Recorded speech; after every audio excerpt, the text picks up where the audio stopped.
It's been 2 weeks since this whole thing started. It began with a tanker accident. It was all over the news. Everyone thought it was just another oil spill. There were plenty of volunteers, kind people wanting to help the poor, defenseless animals. Plenty of victims. Within hours of the accident, it started happening. The animals had gone crazy. They were scratching and biting the cleanup volunteers. People said it was an adverse effect to whatever was in the tanker. Rescue workers were still trying to get the crew out of the ship. They could hear yelling inside, fierce demands to be let out. But that's when it all went to hell, as soon as they cut the door open. There were 6 minutes of broadcast before it went silent. 6 minutes of screaming and agony. The ship's crew attacked the rescue workers like rabid baboons. They were breaking bones and tearing flesh. The people on the shore weren't faring any better. Those that had been attacked by animals were attacking everyone else. It was worse than any war zone report. It was sheer brutality. And yet, the broadcast went on for 6 whole minutes. Blank faces followed. Nobody could explain what was happening. They tried to continue with the regular news, the economy, the weather, and a cute human interest story, but they couldn't make us unsee what we saw. I tried to get on with my regular existence, but every time I switched on the news or walked by a paper stand, it was there. This big mystery. They had some explanations, bacteria, or maybe brain parasites, but it didn't matter. It wasn't the infection that we were afraid of. It was them. 4 days after the initial report, a state of emergency was raised. And yet, we had all seen this before. It's in every zombie movie, ever. People didn't know who to trust, so they began stockpiling food and weapons. Some tried to flee, but it seemed that every zombie movie was right. They didn't make it. 3 days later, they arrived in my town. I expected moans, shuffling corpses, and dismemberment, but that's where the movies were wrong. They ran through the streets, screaming. I remember sprinting to my front door as fast as I could, locking and barricading it, doing anything I could to make sure it would stay shut. Then I headed for the window. I was on the 2nd story, and I could see the carnage. They were unstoppable. They were aware. A group of them made their way through a building across the street. They jumped straight through plate glass windows like they were nothing. The shards slicing through their skin made no difference. They just kept coming. My barricade wasn't going to hold. I rushed around my flat, grabbing supplies and throwing them into my most secure room. I went back for one last look across the street, and I wish I hadn't. In a 2nd-story window, my face met one of theirs. They knew where I was. I don't have any kind of panic room or a secure basement, so the safest place I could think of was my bathroom. There were no windows and only one door, with a lock. I quickly dashed into the bathroom and locked the door. I filled my sink and bathtub full of water so I could stay there for a while, and sat in the dark, distant screams in my ears. After 2 hours passed, with no sign of any zombies, I began to feel like I may have overreacted. It actually got quieter in that time, and I thought they might have moved on. Maybe I could leave the room and get to the kitchen. I could grab some more food and wait this whole thing out. A crash came from the front door. It was the sound of someone running into it full force, knocking down the barricade I had put up. There were a couple more crashes before I knew they were inside. I heard rapid footsteps moving around the flat, more screams, and then a loud bang on the wall beside me. My eyes were open to their widest, even in the pitch-black darkness of the room. There was another bang, and then another. They knew I was there, and they knew I was scared. This was the zombie nightmare I had been expecting from the start. I had nowhere to run. There was only so much time before they would break in.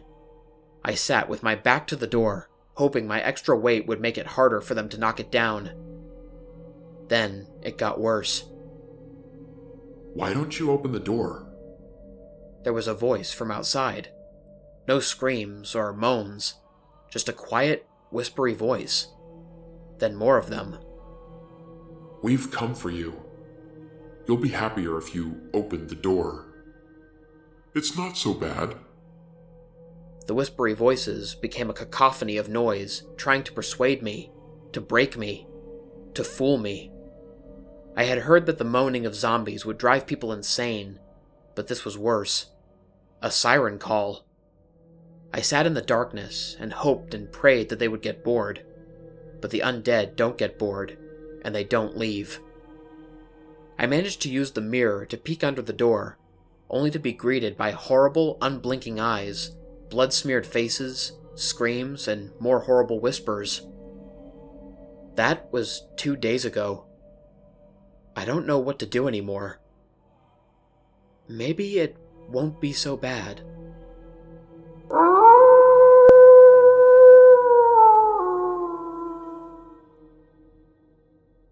This experience happened to me last year around Halloween, and is today still one of the most terrifying experiences I've had to date. I'm a 23-year-old female, and I was attending a local Halloween event at a warehouse with a group of friends. We were all so excited and had been planning our costumes for months. I had decided to go as a female version of Chucky, and my costume was on point, complete with a ginger wig, multicolored striped crop top, a mini denim-looking dungaree romper with "Wanna Play" across the chest, and complete with some multicolored stockings. It looked amazing, and along with the rest of my group, we were ready for a spooky and fun night. We started the night having a few drinks at my friend's house while we were getting ready. Having a few pre-drinks to get ready for the main event, as we would say. It wasn't long before we were all too excited to wait any longer, so we called our Uber and made our way to the event. On arrival, we could already see the hordes of costumes piling in. Everyone looked to have gone all out and made the effort for the night's event.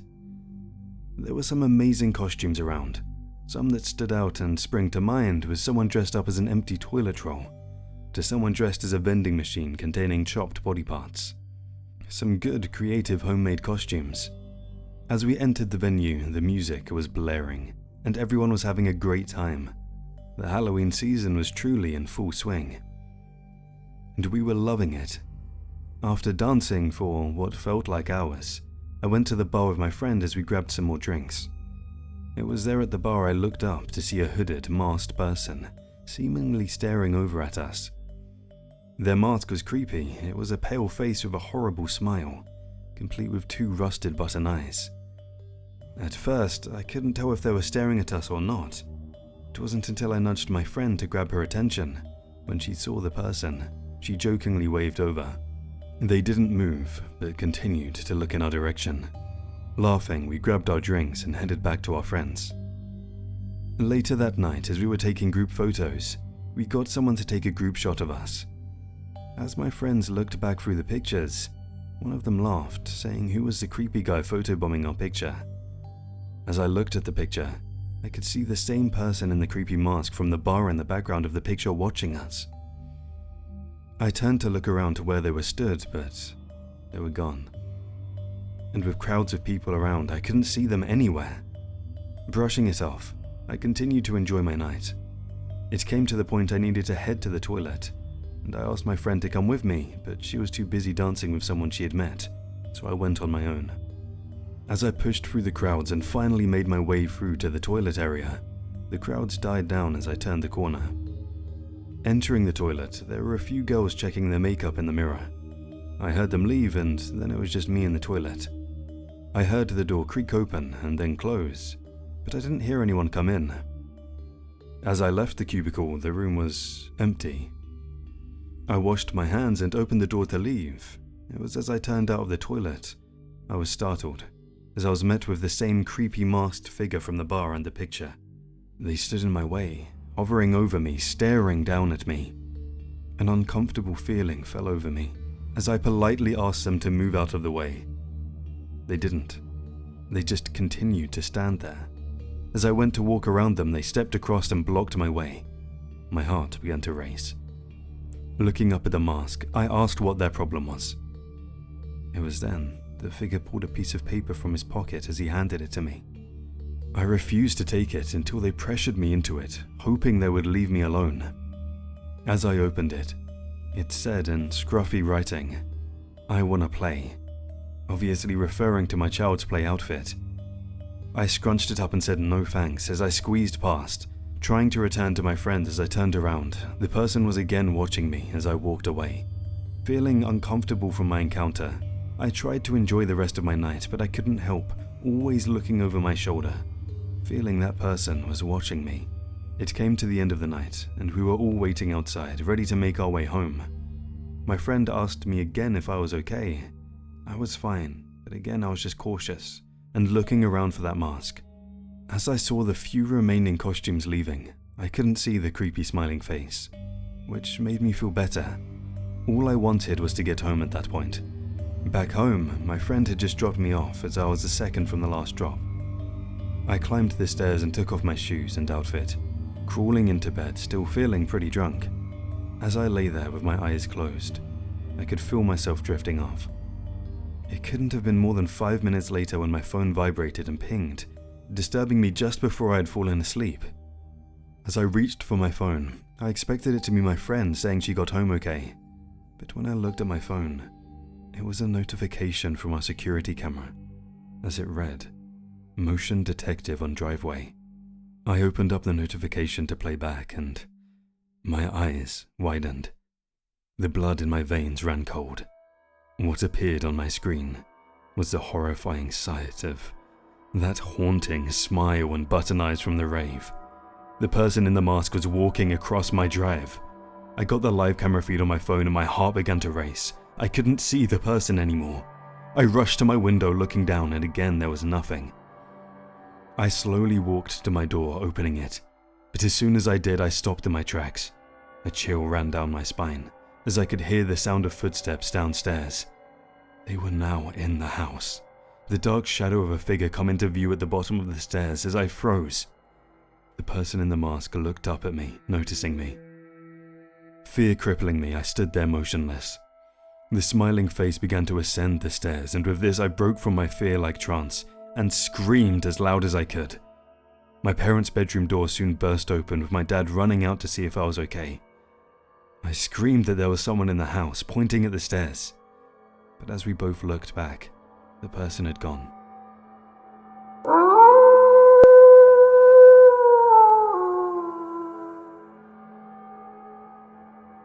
Hey everyone. I wanted to share something that me and a few friends experienced in high school. I think I was a bit of a weirdo in high school, but I wasn't alone. I had plenty of friends that accepted my weirdness, and we're probably just as equally goofballs. We were the ones using paper clips and safety pins as earrings, drawing creepy stuff, and other probably edgy things. I cringe at the thought of my teenage years now. Anyways, while we may have been odd, we still wanted to enjoy the events of our school, such as fundraisers, parades, and even prom. A couple of my friends and I all agreed to go to prom together, and one of my friends even tried to hook me up with this girl that I have been interested in. He had asked her if she was available. Actually, he told her that I was asking, and she said yes. So our first date would be prom, I guess. I actually gave a little more care as to how I looked, and even got a matching tie to her corsage. I picked her up from her place, and we met our friends at the community center where they were having the dance. My date was stunning, and it was hard to believe that she was with me. She said that I looked good, and even some of the teachers that were there told me that I cleaned up well and joked that they wished they saw me more like that. I wasn't the best student, but I wasn't a troublemaker either. We were all having a great night between dancing and flirting, eating some of the food that they had, and just the basic high school thing with each other. At one point while we were talking, I noticed a guy who kind of seemed out of place. Even the teachers and adults were dressed nice, and this guy was just in jeans and a suit jacket. I watched as he walked along the wall, looking around, almost like he was trying to find someone. But it was the way that he held himself and looked around that had me on edge. There was an eerie intensity to his gaze at everyone that made me feel like he had no good intentions. Now, while he looked very off-putting, no one else looked at him or was watching him, so I was starting to think that maybe it was just me. I tried to brush it off as just being prom jitters, and that maybe I was just on edge due to the circumstances. So at that time, I just let it go. I continued dancing and talking with my friends, and at one point, we found a table, and about 6 of us were sitting at it. My date had her legs up in my lap, complaining that they were hurting as she had been wearing heels the whole night. And while talking, I spotted the suit jacket guy again, and also noticed that he was walking towards us. I looked back at my friends, trying to find a time to ask if they recognized him. But then he stood next to my date's chair, and then greeted us before I had the chance. He asked us if we were enjoying ourselves, and we all said yeah. He brought up a few things, like the music and one of the drink stations, and we conversed for a few. As the conversation died down, the guy then asked us what we were doing after the dance, which I thought was an odd question. One of my friends mentioned probably just chilling somewhere, and the guy asked us if we wanted to go smoke somewhere. I know everyone at the table, including myself, did, but it was really weird to have an adult offer this to us. We all kind of side-eyed one another, and I spoke up first and said like, "Nah man, we're good, but thanks though." And no one else said anything. He then pushed it, again offering. He said that it wasn't a setup or anything, and specifically pointed at me and said, "I know you like grass, boy. Don't lie." And then started laughing. This accusation did not make me feel more comfortable about him either. In fact, the way he looked at me and pointed at me made me think it was more like intimidation, like he had something on me. So without looking away from him or smiling like I did the first time, I just said, "No one's lying, man. We're just not interested." I was hoping he might get the hint that I wanted him to leave us alone, but he didn't. He then focused on my date. He complimented on her looks, and she seemed a little standoffish, but was being polite to the guy. Until he started making more explicit comments to my date and also the other girls. My date had put her legs down and seemed to push her back more towards me, as if she was nervous that this guy was close to her.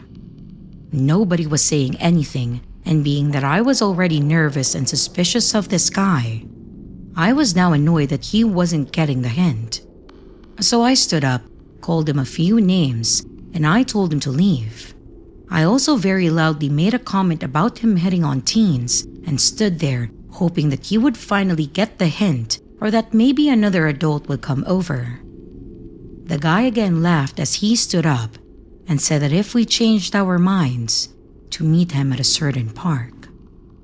I watched as he walked away, but also noticed our gym teacher start to walk over to us. He asked us who that guy was, and I basically asked him the same thing. I thought he was another staff member or part of the faculty chaperoning the dance, since he was obviously an adult. The gym teacher then hollered for the creep and started walking towards him when he took off. Our gym teacher then ran after him too, and we were left wondering who that guy was. We all tried to loosen up again, hoping that wouldn't completely sour our night, but we then had another teacher approach us, saying that we needed to follow them because they had more questions about what just happened. After we explained it all to them, they told us that they were handling it and to go back to the dance and enjoy our time. Thankfully, we were able to have a good rest of the night, but when we separated afterwards, I was still left wondering about this guy. Who was he? And how did he end up at the prom without any of the other teachers or even other students feeling like he didn't belong? I spotted him pretty quickly, and I knew something wasn't right. I was kicking myself for not reporting him sooner, but I didn't know all the people that work for the school or the district, so I just assumed that it was me being paranoid. That was until the following week when I was called into the principal's office where I saw one of my other friends from that night and a police officer. The principal said that the officer wanted to know more about the incident and asked for a description of the man. After explaining this, the officer showed us a picture of the guy. It was an obvious mugshot, and it was the same guy. They thanked us for our explanation and then sent us off back to class. That day, my mom picked me up from school and asked about the cop at the school and what all he said.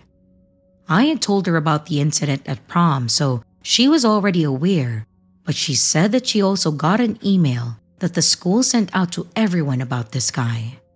It mentioned that they had a suspicious and unidentified person in the area that was also reported by students, and they reacted quickly by calling authorities.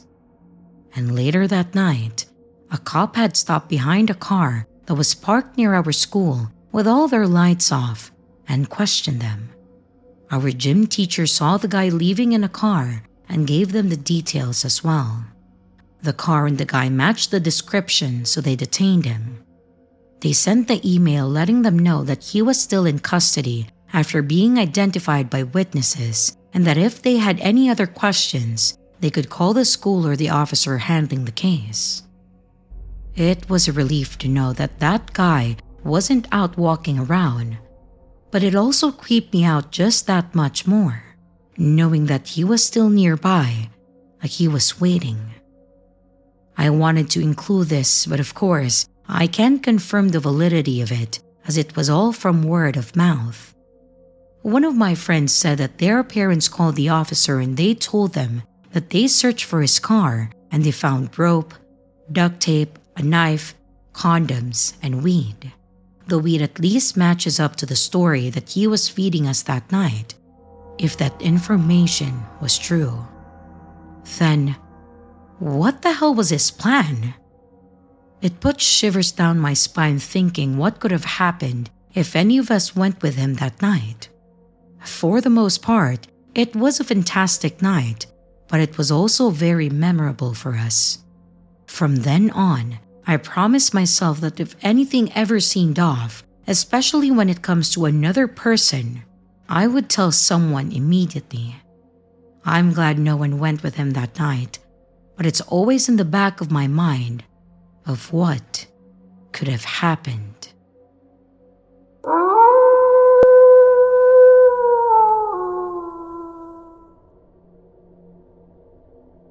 The Pumpkin Man. Have fun outside! My wife yelled to our children as they ran out the front door. And be careful! I shouted after them. We were all a little on edge since kids had been going missing around the area recently. Not in our neighborhood, of course, mostly the poorer sections of town. The sound of the bell atop the Pumpkin Man's truck could be heard outside, and I breathed a sigh of relief. My wife looked visibly less concerned as well. The Pumpkin Man was so familiar around here. He was almost like a good neighbor you could trust to babysit. I felt safer having him around when the kids were out playing. He'd look out for them. Stay close to the Pumpkin Man's truck, my wife called from the door. The kids were already at his window, where he was showing them pumpkins of various sizes and shapes, gesticulating like a stage magician. He waved at us smiling, his odd orange-hued eyes glinting in the sun.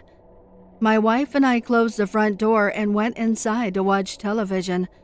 We had an episode of Survivor on the DVR we'd been meaning to watch. Are they finally gone? Christine asked. Yes, baby. They're gone. It's probes time. We clicked on the television and smiled, letting our eyes unfocus as we stared at the flickering lights on the screen, telling us a story. The next morning, the kids were gone. My wife said she thought they'd spent the night at a friend's house, but they hadn't mentioned anything to me about it. She checked the calendar on her phone and her eyes widened. Wait, the sleepover isn't until tomorrow night. So where the hell are the kids? I shouted, rising to my feet in a panic. I don't know! My wife was screaming. We ran outside, hoping maybe somehow, miraculously, they were out there playing in the front yard, just as we'd seen them last. But when we got out there, all we saw were more grown-ups, weeping and calling out, their eyes searching the street. Billy! Jesse! Sally! Where are you? But there was no answer, until the tickling sound of the Pumpkin Man's truck began to sing, and he came up the street towards us. The head of every child in the neighborhood was arranged on the windowsill of his truck, like soda cans on display for purchase. Ah, finally, he said as he braked to a stop. Finally, some adults I can sell to. I hate kids. They never have any money. But grown-ups, that's where the action is. I tried to say something, to scream or do anything, but I was frozen, staring at the faces of my children.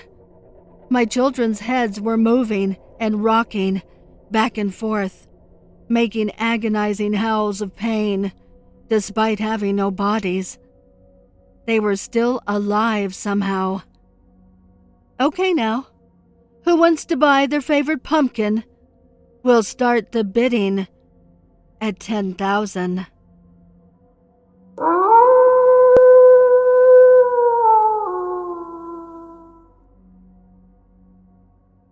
This ritual has been passed down throughout the centuries and originates from the British Isles during the Middle Ages, where it was viewed as devil worship by Puritans and a way to protect your home by those who knew what was really standing in their fields was not the devil. If completed successfully, the ritual will ensure you 1 year of safety, physical, fiscal, and/or mental, depending on the events during the ritual. Here's what you'll need. A house in the countryside, preferably with a field of crops out back. Technically, all that's required is a large backyard. The larger, the better. But success has only come from houses in the countryside. A candle. Attempting to use a flashlight, cell phone, or any other electronic source of light will be unsuccessful, causing the light source to flicker and die after only a few seconds. Which is why either a candle, an oil lamp, or any other sort of non-electric illumination is recommended. A crucifix. I'll explain why later. A watch or a clock to carry around with you. Again, cell phones will not work during this ritual. To begin, make sure it is late enough for no one else to be around outside, and make sure that the sun has set. The being that this ritual is based around will not appear if anyone other than the summoner is around to detect its presence. The earliest successful summoning was at 9 o'clock. Light your candle, go out into your yard, and whisper 7 times. But who will scare the crows away while facing your house? On the 7th whisper, you should hear from behind you. That's not your biggest problem. Walk back to your house without looking back. As soon as you reach the house, get inside and close the door. Now, the ritual begins. Everything in your house that can open has. Take your crucifix into a room which has only one door. Close the door and leave it there. This is going to be your safe room, in case things go wrong. Make sure that all the doors, cupboards, cabinets, and whatever else that can open is closed in there. If he gets into your safe room, you're done for. Your goal is to close everything that is opened before your watch reaches midnight. This sounds easy in description, but think about this. Every bag, every door, every window, every container in your house has just opened. The challenge isn't closing them all. It's remembering them all. As you make your way through your darkened house, you will notice that out of the corner of your eye, you will be able to see a man. He's dressed in simple farmer's clothes. His skin is ash grey. Don't look at him. And whatever you do, don't look directly into his eyes. But do not be afraid of him. This is not the man in the fields. He is merely a herald, a referee of sorts, to make sure that you're closing everything. He will be following you, but he won't get in your way. Make sure that you do not look out into your backyard. If you do, you will notice that there is a scarecrow that was not there. Its head is a cow's skull, and its limbs are impossibly long versions of a human being's arms and legs. While the skin on its arms and legs is pale, they are not skeletal. The only thing that is missing is a head. If you fail the ritual, or do not reach your safe room in time, he will take yours. The reason I was telling you not to look out to the backyard is that you will notice this scarecrow, and he will also notice you. He will then begin to get off his post. This is the man in the fields. If you don't look at the backyard, don't see the post and the scarecrow, you will have until midnight to complete the ritual. If you are 100% sure that everything in your house that can open has been closed, make your way to your bed and go to sleep. For exactly 1 year, you will have complete and total safety in everything you do, depending on when you started the ritual. If you started at 3 hours from midnight, you will only be completely physically safe.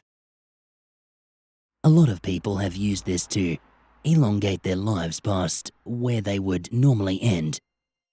People like cancer patients or the elderly. If you started 2 hours from midnight, you will not only be physically safe, but financially safe for a year. You could up and quit your job and still never ever have a need for money. Either you win the lottery or people just feel compelled to give you things for free. However, you will need to set up a plan for the end of the year, as your safety will wear off then, and you'll lose all the money that you've won. Make sure to either set up a business or make some smart investments maybe. If you started the ritual 1 hour from midnight and somehow managed to finish it, highly unlikely, you will be completely and totally safe for 1 year. None of your actions will ever have any consequences. I would tell you to never do anything immoral, but if you're going to go through your entire house in 1 hour and somehow manage to close up all the boxes, doors, windows, cupboards, bags, cabinets, and drawers, then, well, you can do whatever the hell you want. If you did look out to the backyard, if you saw the man in the fields, you will not get any of this. Not even if you finish the ritual. If you looked out to the backyard, the man in the fields will climb down off his post. He will look at you, and he will begin sprinting. You have 1 minute at most to get to your safe room, run inside, and lock it tight. Double check it to see if everything is closed inside. You do not want him getting in. You will have to endure him scratching, clawing at the door, shrieking threats of promises of mercy if you open the door. Whatever he says or does, do not open that door. There is no circumstance in which you should leave your safe room to confront the man in the fields. Good luck, and stay safe.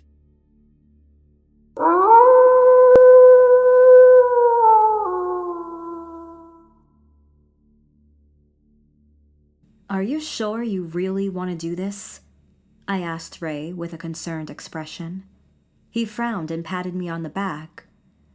Oh, don't be such a baby, man. We're merely exploring our territory, aren't we, Will?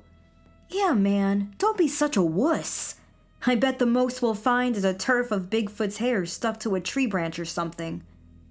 Ray and Will bursted out laughing before a series of improvised high fives. It wasn't that I was scared or anything.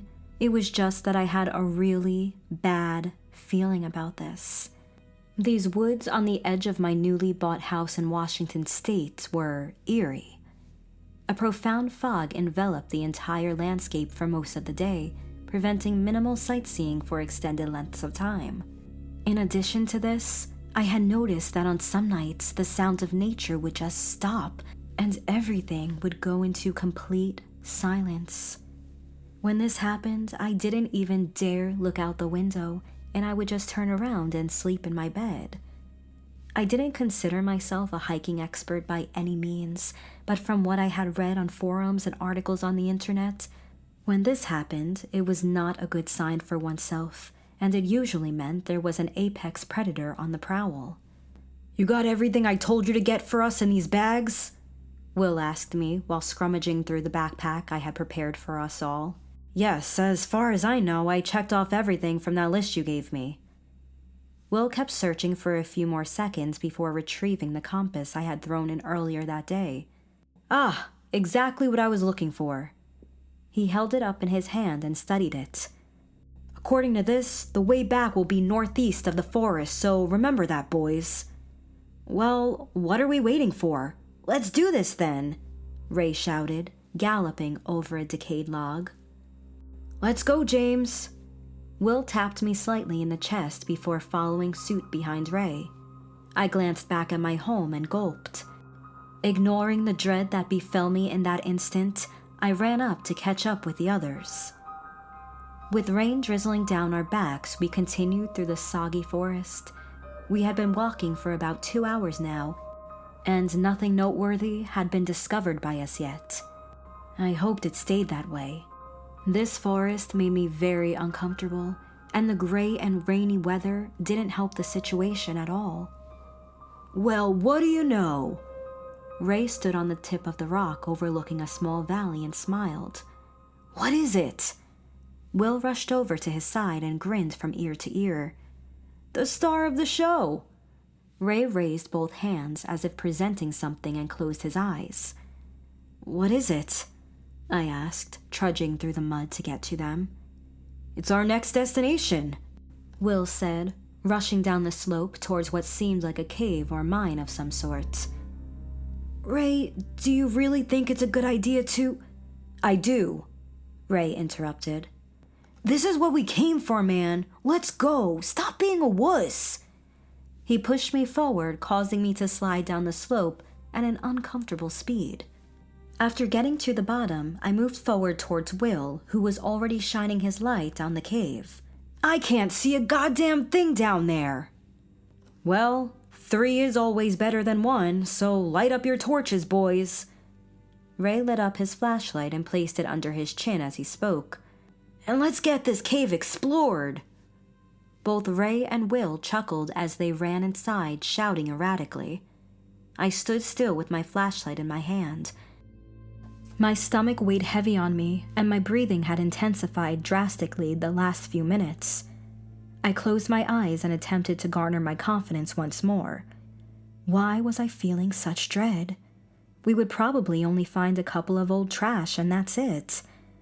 My breathing intensified as I lit the flashlight and took the first step. Somehow it felt like I was on the verge of no return, and that if I didn't turn now, there was no turning back. Despite the fear buckling within me, I managed to run up to where Ray and Will had stopped a couple of meters from the entrance. Look what we found, James! Will pointed at a hatch not even 5 meters from where we stood. I gulped and wiped some cold sweat from my forehead. Where do you think it leads? I managed to ask while breathing heavily. Ray moved up and examined it. No idea, but it says Faction 202 here. Will and I moved up to join Ray in the examination. After examining it for a bit, my eyes fell upon something tucked underneath the closed hatch. I bent down and pulled it out, revealing a note of some sort embraced in a thin cover of what seemed to be animal hide. Looks like this has been here for a long time. I placed the flashlight in my mouth, holding it down with my teeth as I retrieved a note that was tucked inside the small animal hide sack. Upon unfolding it and realizing it was a written note, I began to read.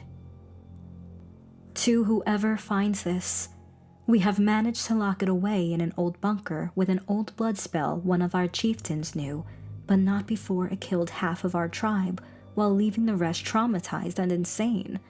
The creature is centuries old, and no one knows how to truly get rid of it, but we managed to lock it up along with the mysterious book that came with it. I glanced up at Will and Ray and noticed they were listening attentively. I wiped more cold sweat from my forehead and continued reading. As long as this hatch remains sealed, the creature cannot be conjured with thoughts or released into the world. For the loved ones that you care about and for all that is divine, please don't ever break the seal binding this monster in its prison. The hatch must never be opened, so please leave this place and never come back. Done! Ray pried open the hatch with a large stick and retrieved his flashlight that was tucked away in his pants. A sharp hissing noise spewed from out of the hatch as he finally pulled it open. Ray, what the hell are you doing, man? I exclaimed, tugging at my hair. What do you mean, what am I doing? I'm exploring this hatch. The note said not to. The note was probably left there as a joke or something, man. Will shook his index finger in front of him. No, man, you know what I think?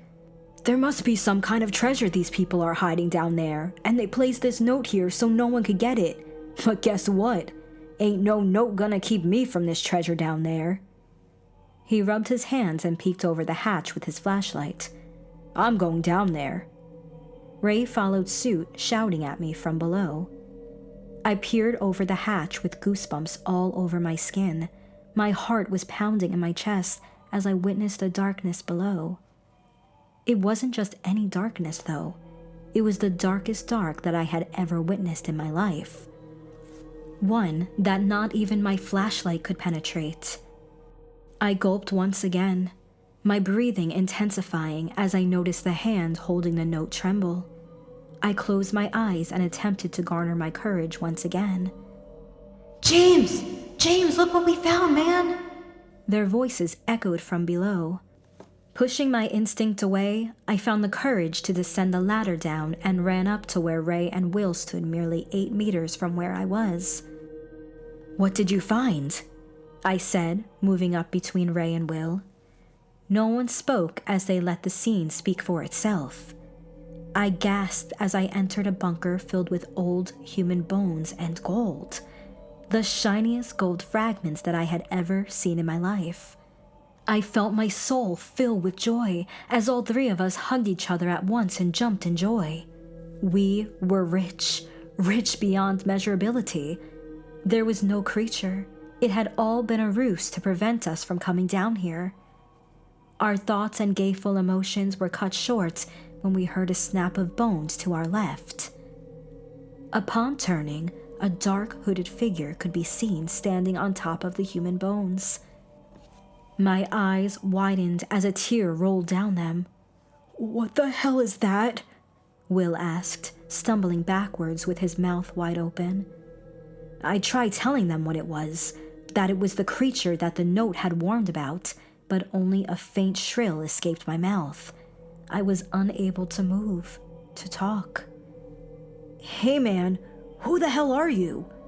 Ray asked, walking up to the immensely tall and hooded figure. The figure didn't move or say anything. I saw Ray gulp as he looked back at us, unsure of what to make out of it. "I think it's just..." Suddenly, and without warning, 2 red eyes lit up on the figure behind Ray. Will screamed as he fell back on his behind. Ray turned to face the figure, just in time to witness its fiery red eyes. He turned to run, but in that instant, the hooded figure transformed into a snake-like creature that ensnared his legs, toppling him to the ground. Ray squirmed and cried frantically as the snake-like creature used his body to lift him up to his face. What happened next would traumatize me for the rest of my life. As Ray fought with all his might, the eyes of the entity before us glowed brighter as he opened his mouth, revealing a multitude of sharp, vicious teeth inside. Then, without warning, I literally saw the soul of my friend come out of his body and into the creature, leaving a bony, dried heap of mostly bones behind. It was at this moment when my survival instinct finally kicked in, and I ran. I ran faster than I had ever ran in my entire life, and after exiting the hatch, I shut it, running back outside the cave. My heart was racing, my feet were hurting, and tears ran down my eyes, but I did not stop running. Minutes after I had escaped the cave, I heard a blood-curdling scream that enticed me to run even faster. It was Will. I knew it. That creature had surely killed him, and I felt something strike me hard in the face. It struck me so hard that I fell back hard onto my side, dislocating my shoulder. I wailed in agony as I looked up and saw an enormous, opaque spider with those bulbous red eyes above me. It was like a mist of pure black, of pure evil just standing above me. My whole body trembled as I lay there, my mind unable to comprehend how the creature had morphed, let alone travel instantly from one place to another. The venomous jaws of the spider snapped just inches from my face while it got closer, transforming into a distorted image of pure evil. A twisted reincarnation of the most evil and demonic face one could never even imagine revealed itself. "You freed me from my tomb, and for that I thank you."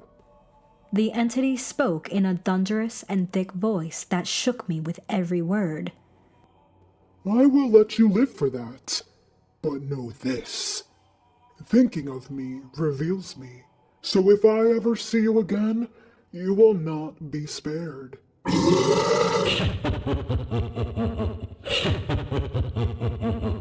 The creature let out a shriek that transformed into a devilish laughter as it floated away in a black cloud of mist.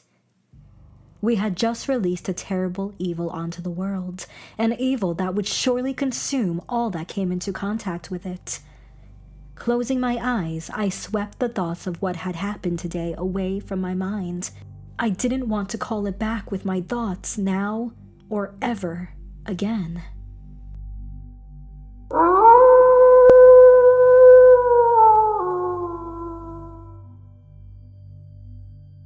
The pumpkins sang, the flickering lampposts cast the streets of Territum in a dull glow. But with the illumination of the bonfire within them, the residents could do without it. Vampires, princesses, and fairies fitted about, baskets swinging from their hands. Superheroes chatted idly with creepy clowns holding balloons. And skeletons warmed their bones by the satisfying heat. All were dancing to the song of the night, smoke curling up toward the full moon like greedy claws to a pearl. Pirates and demons worked in tandem to keep the fire roaring. Bats and black cats mingled on the side, while jack-o'-lanterns smiled on in barely contained excitement. Little werewolves eagerly galloped through the fields, squealing and devouring candies from their baskets. In the hollow of Territum, all was jubilant. The town celebrated in harmony. On the verge of the festivities, a young witch felt a tug on her cloak. She peered under the wide brim of her hat, turning her attention to a small ghost at her side. "Do you know where my mummy is?" it asked, in a small, scared voice. Immediately, the witch took pity on the poor thing. It was covered in white, draped all the way to the ground, with 2 tear-filled eyes that met hers. "I haven't, sweetheart," she cooed, her long black nails clenching her broomstick for balance as she stopped down to meet his gaze more evenly. "But I'd be happy to come look for her with you. What's your name, little one? Where did you last see your mummy?" "By the Jensen's house," the ghost sniffled, shifting anxiously. "I'm Liam." The witch paused. She didn't recognise any of those names. "Sorry, dear, I don't know them," her voice calm and kind. "But come, let's search together." The spectre nodded, and the witch straightened up. She didn't offer it her hand, as the little ghost seemingly had none. But then suddenly, from underneath the veil of white, a long, skinny pale arm emerged and stretched toward her. The witch screamed and everything stopped. The music, now interrupted, screeched to a halt. Heads turned in all directions, trying to find the source of the commotion. The bats squeaked and flapped their wings, and the cat's fur bristled in agitation. The ghost began to cry, and the sheet slipped from his head, fluttering like a useless tissue to the ground below. Almost in unison, Territum gasped. The werewolf children howled in alarm. Zombies' jaws dropped to the floor. Jack-o'-lanterns, chiseled grins, shifted into little O's of surprise. All eyes were turned upon the sobbing child and the witch, who'd recoiled backwards in shock. After a few seconds of utter silence, the witch finally composed herself. She dropped her broomstick to the ground and knelt beside the child, taking him into her arms. "Oh, I'm so sorry, darling. We just don't get many visitors like you here," she murmured, stroking his hair as he whimpered and shook. "Everything's perfectly all right. You're just turned around, that's all." She withdrew from his little body again, using her black cape to dry his blotchy red eyes. "Would you like to join our party until your mother comes to fetch you, Liam?" The child stared at the crowd, hesitating. The residents waited with bated breath. When he gave a little nod, the group cheered and released. The werewolf children, eager to introduce themselves to a new friend, rushed forward to show him their games. The witch smiled as she watched his sad eyes brighten, his sheet forgotten as he was dragged into the fun. The party continued itself, and the bonfire burst back to life. The pumpkins resumed their song.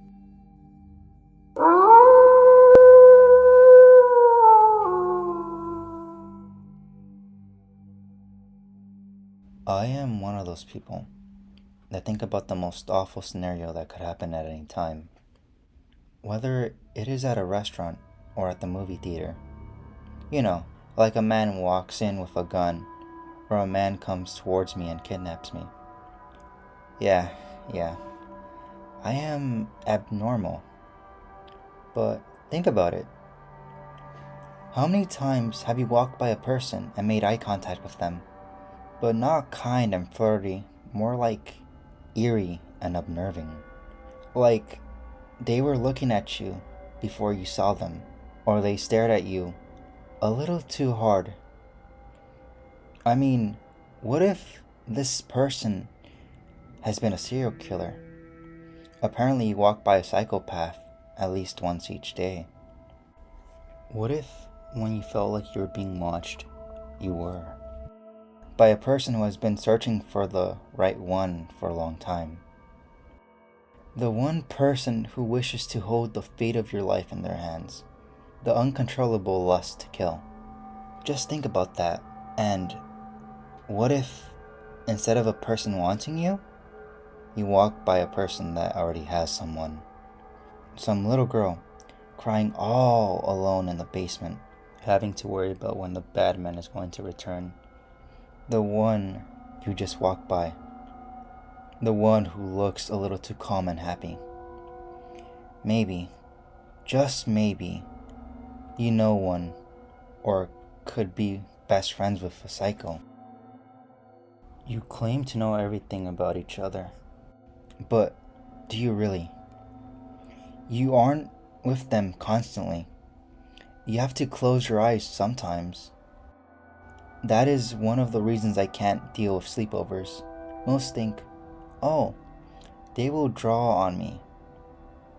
But what I think is that they're going to record me, just watching me as I stir in my sleep.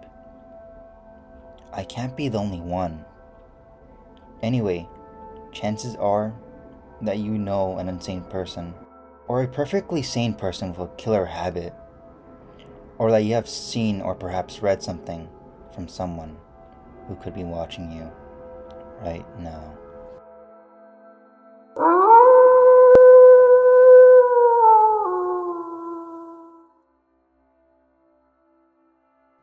I Haunt a Graveyard. Written and narrated by Lady Spookaria. The place I call home has been an official burial site ever since the 12th century. Well, except for a mass grave from a battle that caused this land to become cursed or blessed, depending on whom you speak to. Countless generations of undead and extinct families reside here. Plague victims, war victims, complications during pregnancy, old age, the elderly, children, anyone and everyone has been buried here. And once more, every single night, we all come alive and walk through the grounds together. It is under a national trust, which means there is a caretaker who ensures all the graves are maintained and there is no property damage. The longest the caretaker has managed to stay here was 20 years, before he went insane. I don't know if it is something in the soil that gives the land its power, or whether it comes from the ancient trees. No one knows. Imagine at nighttime being greeted by Old English, or Old Gaelic, or even the ancient forms of Norse, perhaps some Old Latin here and there, or perhaps a raiding party remembering their old days of pillaging and running through your house late at night, or maybe by frightened children during the Blitz, or consoling others who are buried far from home. I would love to say I was one of those exciting people with an amazing death. Unfortunately for me, I passed in 2020, and no, not during a certain plague. You know, the one that caused the toilet paper issues. I, unfortunately, passed in isolation due to an allergy and not getting to the phone in time. It was too long until my body was found, so I kinda look like a zombie. My funeral only had a few people who were able to get clearance, social distancing and all that. I was asleep inside my grave. I woke up with the wood barely an inch above my face. I remember panicking and scratching, trying to get out, and pleading for someone to come find me. You can imagine my surprise when a Viking reached down, still in armor, and pulled me out and greeted me in a language I didn't understand. The ghost came to welcome me, and in a blur, I realized I was here. Now. I didn't consider myself to be dead, so this was terrifying. I ran from one place to another, lost and confused. It was pretty embarrassing looking back. Ghosts were trying to get me to calm down, but can you imagine how it felt to see all these different ghosts, moving with their injuries, reaching out to you and telling you to stop. I ran faster than I'd ever managed to, until I reached the iron gates. They were closed, locked, and I wrapped my hands around the bars, shaking them violently. I called out to the people walking their dog, begging for them to call someone to let me out, and their dog started barking like a maniac before being dragged away by the couple. Occasionally, I reached out and called to different people who walked along the footpath, going about their lives, begging with them to help me. I don't know how many days and nights passed until I realized they couldn't see me. All they could catch a glimpse of was the iron gates banging against each other. I was scared when I woke up too. A soft voice greeted me from behind. I turned around and saw a little girl, her teddy bear tucked under her arm, and staring up at me with big brown eyes. My heart ached with how young she was. There were scars of an IV on her arm and around her nostrils. I didn't know the cause of her death, but clearly she was receiving treatment for a long time, and it didn't succeed. She was buried in what looked like comfy pajamas. Hey, where am I? I asked softly, lowered myself down to meet her gaze. A graveyard. St. Thomas, I think, she answered, turned the teddy around to face her, and started whispering to it, hugging it tight against her small frame. I'm Sophie. What's your name? Layla. I figured it would be crass for me to ask a child how they died, or if they saw their parents recently. I saw a medieval knight walking alongside a monk, with the middle of his head shaved. They were speaking a version of English I could barely understand. I stared at them in wonder as they passed, unsure what to say, and they went to sit with some people dressed in 70s clothing, all hanging around and drinking while chatting amongst themselves. I wish I could have lifted my bottom jaw up, but nothing could prepare me for this. Watching them, I truly felt like an outsider. Hey, you're staring, Layla warned me, then leaned close to whisper, some of them don't like it when you stare. Immediately, my focus was drawn back to her.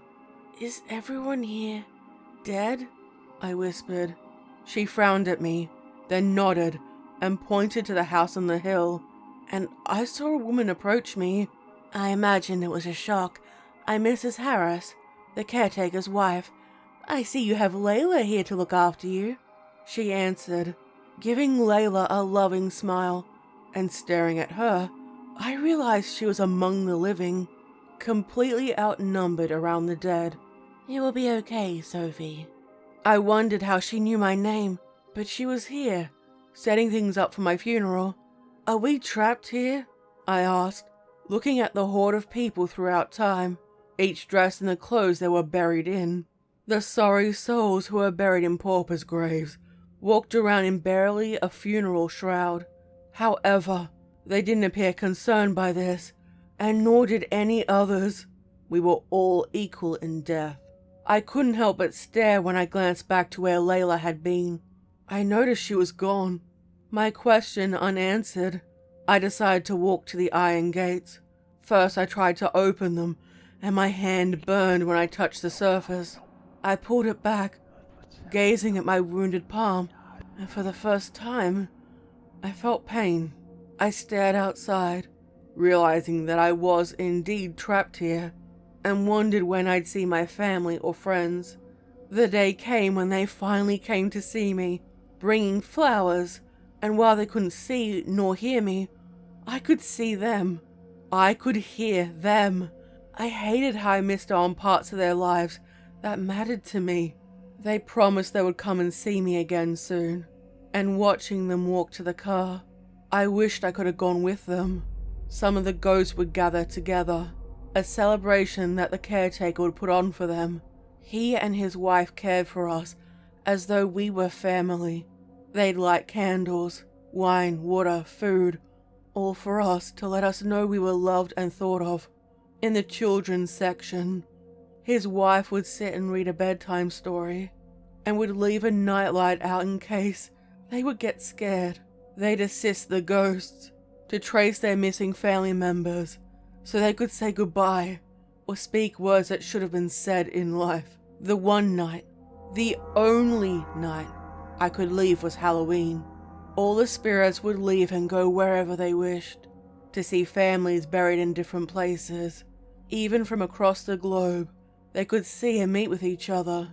I could go to my family's house, decorated for Halloween, and watch them, but I had to be back before midnight. I felt a sharp pull that I tried to resist by clinging onto the doorframe, but it was no use. I remember screaming until another guest, an older lady with a grey bob, thick sweater and a kind smile, said, "This time, the more you resist, the worse it will feel."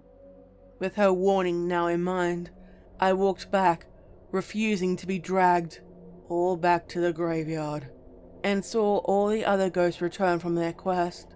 While physically the gates were still open, spiritually, they shut violently behind me. The loud clanging sound sent a jolt through my body. Soon my parents only came for big events, and finally, they were too busy with their lives for me at all.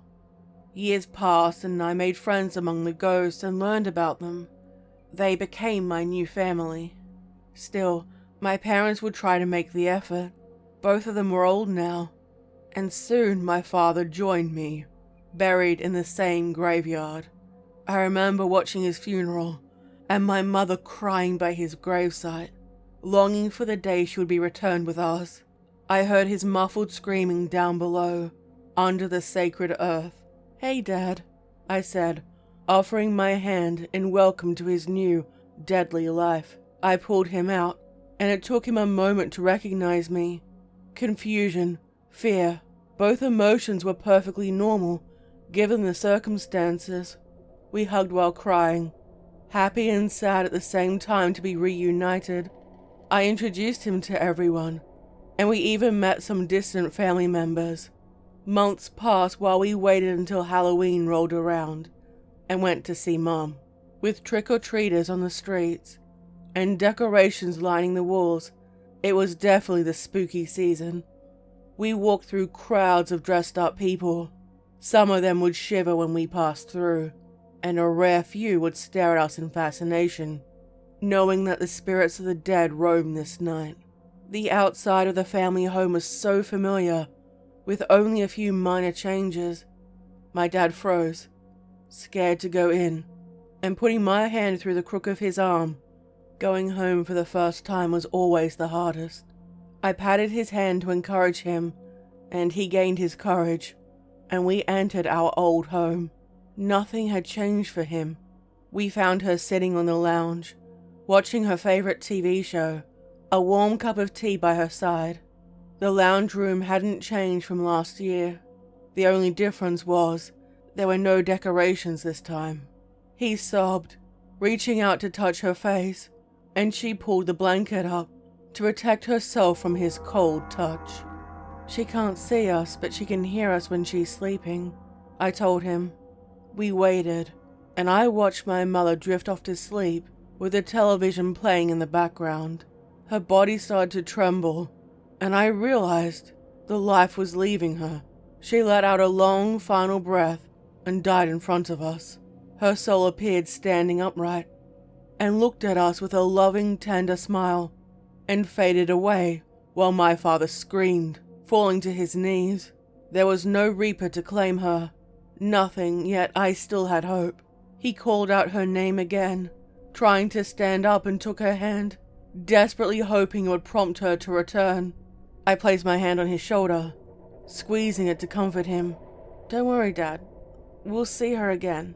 Fortunately, her remains were recovered quickly, and she had made funeral arrangements to be buried beside Dad.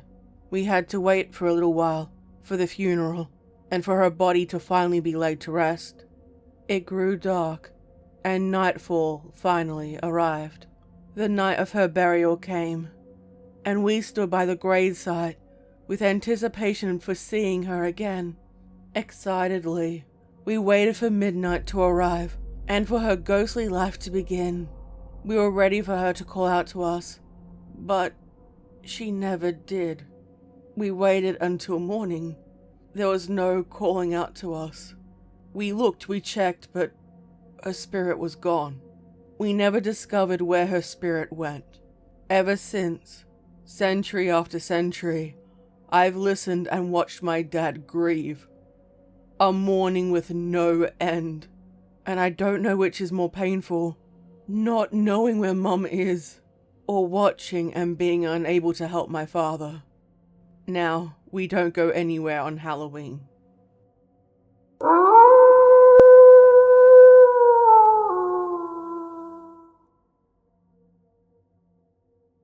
The U-Haul Incident. As the title implies, I work at U-Haul. My job consists of working behind the counter, doing paperwork, inspecting the U-Haul vehicles, and of course sweeping and cleaning the front and back when the renters return the vehicles. It's an alright job. I mean, it's simple enough and pays the bills for right now as I'm studying in college. The stock of vehicles we have constantly change as people will rent a vehicle at our location and move far away and return it at their closest location, and the same thing goes for people moving near our location. Sometimes it's people just moving across the city, so they'll return the same location, but mostly we never see the renter again afterwards. Anyways, I'm rambling here. Cleaning out these things, you'll see some weird shit people have left behind. Some valuable stuff, like the nightstand in my room right now, that whoever had it last decided they didn't want anymore. Another time, I found a used condom in the back. What the hell? Also, I've found some illegal things such as bags of coke, meth, heroin, and pills. Our city has a huge drug problem, but I digress. I just throw them away and shake my head. It just comes with the job, I guess. Nothing that I've seen or cleaned up over the years could have ever prepared me for what I saw yesterday, though. It was around 5 p.m., almost time for me to leave and go home so I could shower, eat, and go to my night class when my manager tells me we got one last truck for me to clean out and I'm free to go after that. I grab my cleaning supplies, some gloves, a broom, and I walk out to quickly get this over with so I can leave. This was our biggest truck, the 26-foot one, so this could be around 30 minutes to clean. Walking up to the truck, I can smell an insane odor coming from it, and I was standing 25 feet back at this point. What the hell, dude? I'm not doing this shit alone. I went back inside and grabbed my manager to bring him out and see this for himself. I grabbed a mask for me and him, and we went outside to open this thing up and see what the hell could possibly be causing the smell. And as we were walking up, he said, "Man, it smells like a coyote or something got in the back and died." Oh, great. Just what I wanted to deal with today. I rolled my eyes and opened up the back. Now, what we saw when I opened up the back will forever stick with me, and I'll try to describe it to my best abilities. What was in there were 5 bodies, naked and torn to shreds. Some were cut in half at the torso. Others looked like they were crushed and completely flattened. All of them had their heads cut off and rolling around in front of their bodies. All around were their entrails and other organs strung up, hanging from the ceiling like Christmas lights, and blood covered the entirety of the floors, walls, and ceiling. By the heads of the victims, I could tell that it was 4 women and 1 man. At this point, I'm throwing up and crying at the scene in front of me. Somehow, this got even worse though, as in the way back of the truck was a muffled crying noise. When I peered under the entrails that obstructed the view of the back, it was revealed that a woman was hanging from chains, naked, with her body cut in half from the waist and intestines hanging below her. Her mouth was taped and she looked me in the eyes right before I saw the light in her eyes go out, and I knew she was dead. My manager stood there completely in shock, not moving a muscle. I ran back inside, crying in absolute hysterics and gagging, wanting to throw up more, but had nothing left inside me. My manager followed me back in, called the police, and sat down at his desk, wide-eyed, staring at the wall, not saying a word until the police arrived and brought us separately to the station for questioning. From what I know from an update I just got an hour ago from the police, is that the victims were missing people all from areas around an hour outside of our city. The date of these people going missing ranged from a few months ago to a week ago. One thing remains is that they were all killed at the same time, which would have been 2 days before my manager and I stumbled upon them. They asked for records of the truck, when it was last rented, and where it had come from. So I'm bringing them that paperwork now, as we didn't have it in our office at the time. Now, the craziest part about all of this is that that truck is brand new and hasn't been rented to anyone in our area yet. The only people who have had access to that truck is someone from within the company.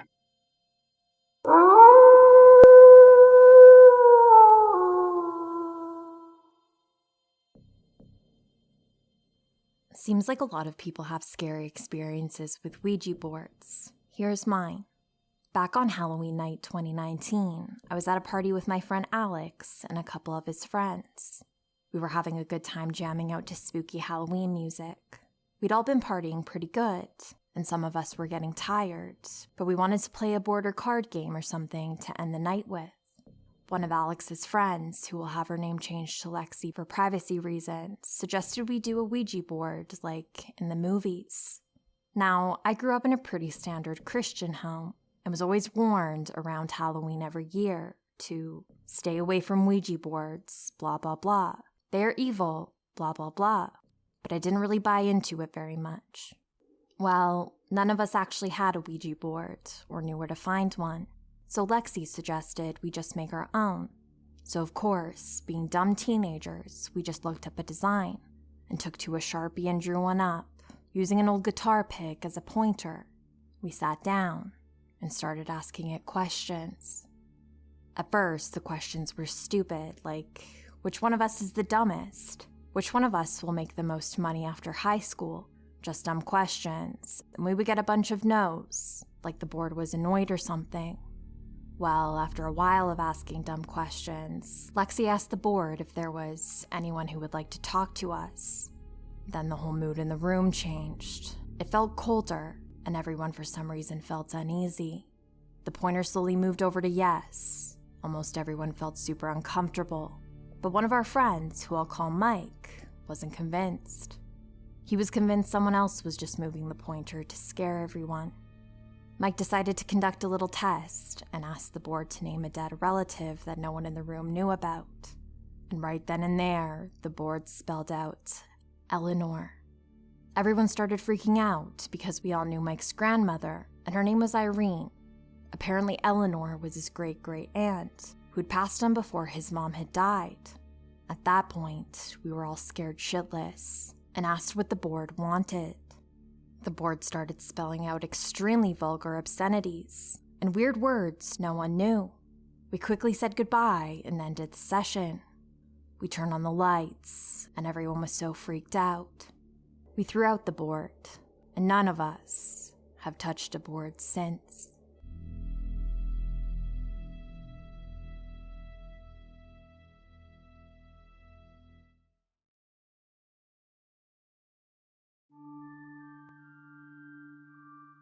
What's up everybody, Lone Wolf here.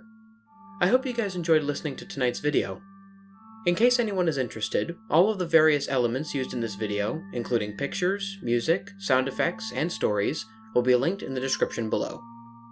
Anyways, if you guys enjoyed the video, please feel free to like, share, and subscribe if you haven't already. Also, click the bell for notifications so you don't miss a new video. If anybody has any personal stories or story recommendations for me, or any advice to help improve the channel, there will be links to all of my social media platforms in the description. I'm mostly active on Twitter and on Instagram, but I also have an email, a Discord server, and a TikTok account that you can message me on as well. Until next time, stay spooky. And remember, The hunt begins when the moon is full.